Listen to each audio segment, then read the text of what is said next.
Hola a todos y bienvenidos a una sección de nuestro canal que había estado descuidada por un tiempo. Hace algunos meses habíamos inaugurado esta sección creyendo que íbamos a poder mantenerla todos los lunes. Creo que recuerdo era el día propuesto para compartirles estos videos que son respuestas bíblicas a preguntas interesantes que nos llegan a través de los cursos bíblicos, a través de los comentarios en el canal, también a nivel personal y algunas preguntas que también leemos y que nos gustaría compartir acá con todos ustedes. Son respuestas bastante puntuales, los videos van a ser bastante cortos, concisos, pero no tanto como para no ser claros en nuestras respuestas siempre basadas en la Biblia.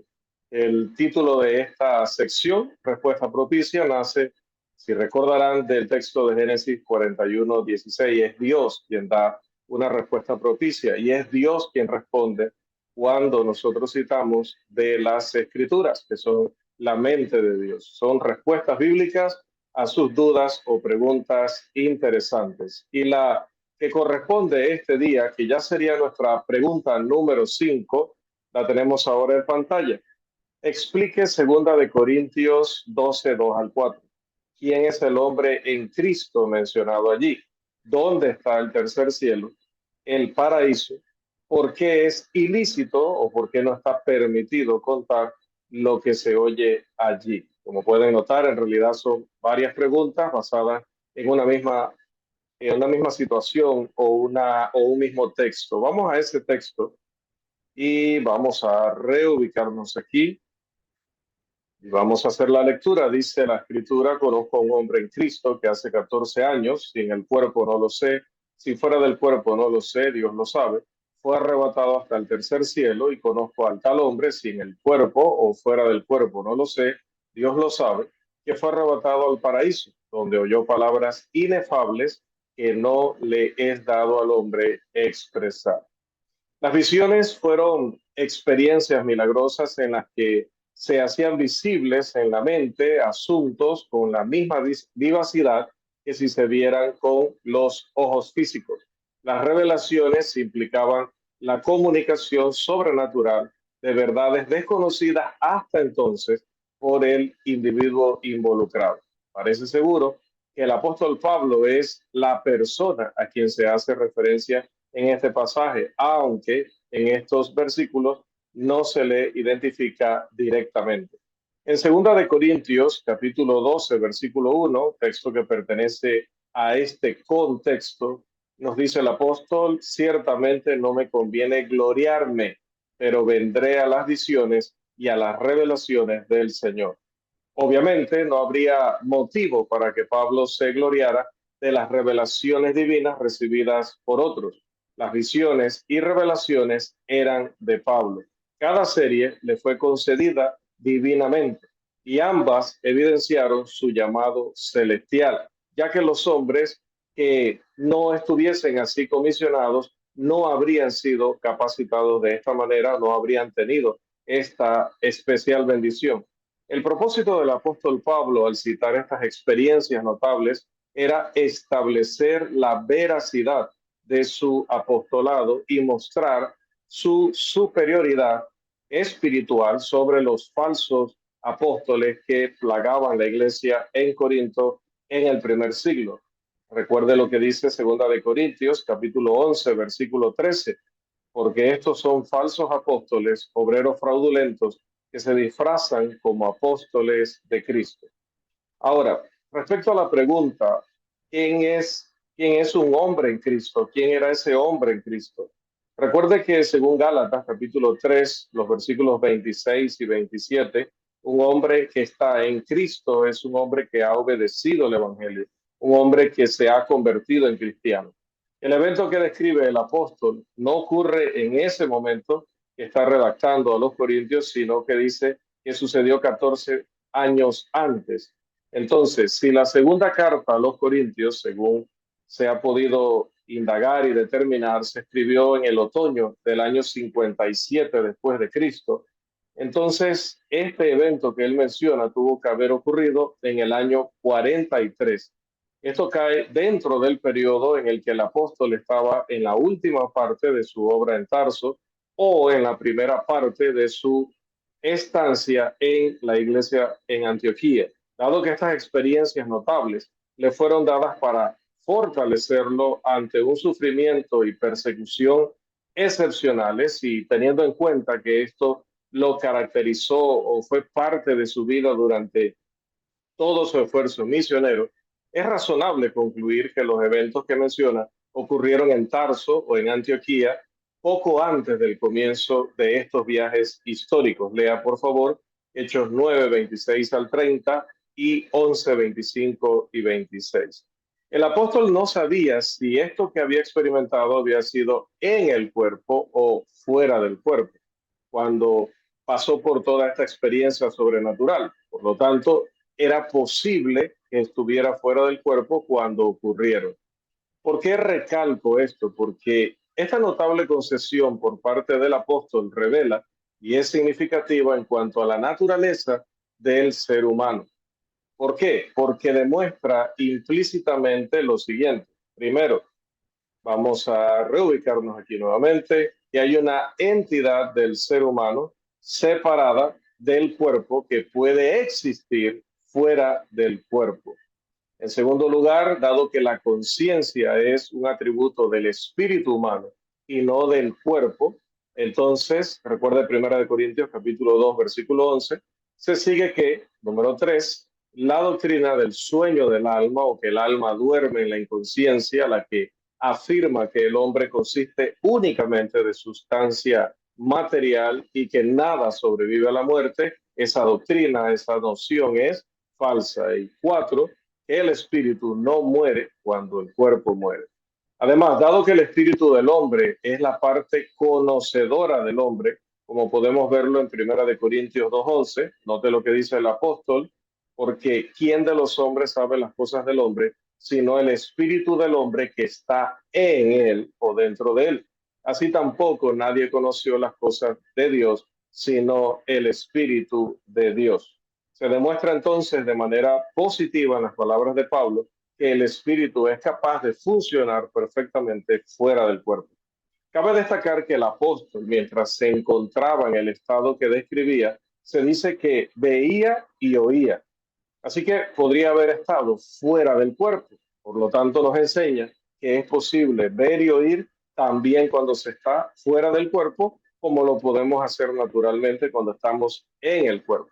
Si fuera imposible que la conciencia exista cuando el espíritu abandona el cuerpo, como algunos creen, como sostienen especialmente los materialistas, Pablo lo habría sabido y habría concluido que si vio y escuchó cosas, y eso solo puede suceder cuando estamos en el cuerpo, entonces no habría tenido la duda. Seguramente hubiera dicho que estaba en el cuerpo. Bien, la concesión de Pablo de que podría haber estado fuera del cuerpo cuando vio y oyó demuele la doctrina del materialismo enseñada por los adventistas, los testigos de Jehová, los cristadelfianos, los Armstrong y todos los demás grupos religiosos identificados con la doctrina materialista.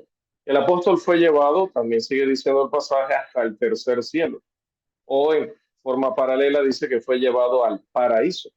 El cielo se menciona en tres sentidos en la escritura. El primero de ellos es el cielo donde vuelan las aves, como podemos leer en Lucas 9:58 y otros pasajes.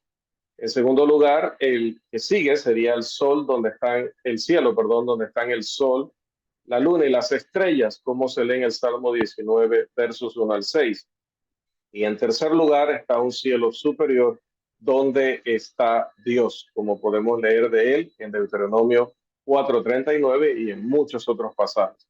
Luego está la palabra paraíso, que significa literalmente un jardín placentero y se utiliza para designar un lugar de gran bendición. Sabemos que el paraíso original fue el jardín del Edén, donde podemos leer allá en Génesis 2:28, del cual podemos leer en Génesis 2:28. Se aplica al lugar también de la morada de los justos fallecidos, como podemos entenderlo en Lucas 23:43, cuando Jesús, hablando de una experiencia que iban a tener luego de morir, él y aquel criminal iban a estar en el paraíso.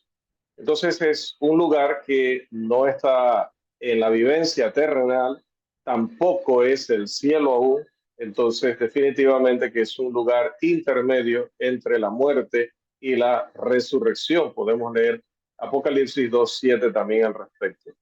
Entonces, la palabra paraíso enfatiza el estado de las cosas prevalecientes y se utiliza en las escrituras para denotar más o más de un lugar, aunque aquí, como mencionábamos, especialmente el lugar donde van las almas de aquellos que han muerto, pero han muerto siendo justos o seguidores de Dios.